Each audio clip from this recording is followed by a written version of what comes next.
So hello' guys SSC GD constable 2025 form correction start হৈ গৈছে। আপুনি আপোনাৰ ফৰ্মখন কেনেকৈ কাৰেকশ্যন কৰিব এই ভিডিঅ'টোত জনাই আছোঁ, কিয়নো বহুতৰে মোবাইলত মেছেজ আহি গৈছে যে ফৰ্ম ৰেজেক্ট হৈ গৈছে বুলি। বেছিভাগ ছিগনেচাৰ আৰু ফটোগ্ৰাফৰ কাৰণে মেছেজ আহিছে। আৰু যদি আপুনি বিচাৰে যিকোনো কাৰেকশ্যন কৰিব পাৰিব, লাগে পোষ্ট প্ৰিফাৰেঞ্চেই হওক বা যদি আপোনাৰ নামৰ স্পেলিং মিষ্টেক হৈছে তো আপোনাৰ তাতে মেছেজ নাহিব, কিয়নো বেছিভাগে ফটোগ্ৰাফ আৰু ছিগনেচাৰৰ কাৰণে মেছেজ আহিছে, কাৰণ ফটোগ্ৰাফ আৰু ছিগনেচাৰতে ৰেজেক্ট কৰিছে। বাকী যদি আপোনাৰ বেলেগ প্ৰব্লেম আছে, কিবা ভুলকৈ ফিল আপ কৰিছে বা আপোনাৰ নেম মিষ্টেক হৈছে বা নেমৰ স্পেলিং মিষ্টেক হৈছে বা ডকুমেণ্টছ ভুলকৈ আপলোড কৰিছে, তেতিয়া আপোনাক ডকুমেণ্টছ ভেৰিফিকেশ্যনো ৰেজেক্ট কৰি দিব। সেইকাৰণে আপুনি এবাৰ নিজৰ এপ্লিকেশ্যন ফৰ্মখন চেক কৰি ল'ব, যাতে কিবা ভুল হৈছে যদি ঠিক কৰি ল'ব পাৰিব।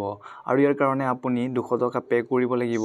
লাগে আপুনি ST SC বা OBC বা জেনেৰেলেই হওক, যিহেতু এপ্লাই কৰোঁতে SC আৰু STৰ কাৰণে ফ্ৰী আছিলে, কিন্তু কাৰেকশ্যন কৰোঁতে আপুনি যি কেটেগৰীয়ে নহওক কিয় আপুনি 200 টকা পে' কৰিব লাগিব। আৰু এই কাৰেকশ্যন কেনেকৈ কৰিব এই ভিডিঅ'টো দেখুৱাই আছোঁ, যিহেতু 5 নৱেম্বৰৰ পৰা কাৰেকশ্যন ষ্টাৰ্ট হৈ গৈছে আৰু 7 নৱেম্বৰলৈকে আপুনি আপোনাৰ এপ্লিকেশ্যন ফৰ্মখন কাৰেকশ্যন কৰিব পাৰিব। আৰু যদি আমাৰ চেনেলটোত প্ৰথমবাৰৰ বাবে আহিছে, তেনেতো চেনেলটো ছাবস্ক্ৰাইব কৰি ল'ব। আৰু এই কাৰেকশ্যন কেনেকৈ কৰে এই ভিডিঅ'টোত ষ্টেপ বাই ষ্টেপ দেখুৱাই আছোঁ।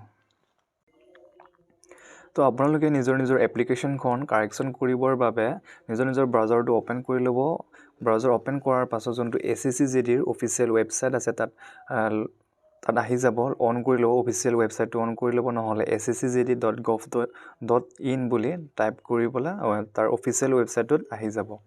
অফিচিয়েল ৱেবছাইটটোত অহাৰ পিছত আপোনালোকে এনেধৰণৰ দেখা পাব, য'ৰ কাষত আছে লগইন আৰু ৰেজিষ্টাৰ বুলি লিখা আছে, তাত আপোনালোকে ক্লিক কৰিব।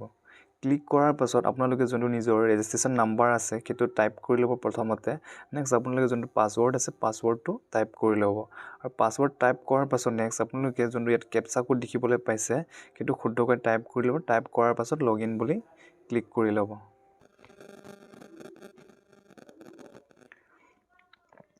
লগইন কৰাৰ পাছত আপোনালোকে ইয়াতে এনেদৰে আপোনালোকৰ ডিটেইলছবোৰ দেখিবলৈ পাব।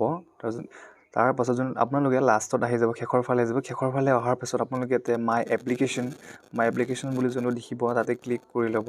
তাত ক্লিক কৰাৰ পাছত ইয়াৰ তলৰ ৰি-এপ্লাই বুলি দেখা পাব, আৰু যাৰ যাতে ৰেজেক্টৰ মেছেজ আহিছে তাৰ কাষতে ৰেজেক্টৰ কাৰণবোৰ দেখা পাব।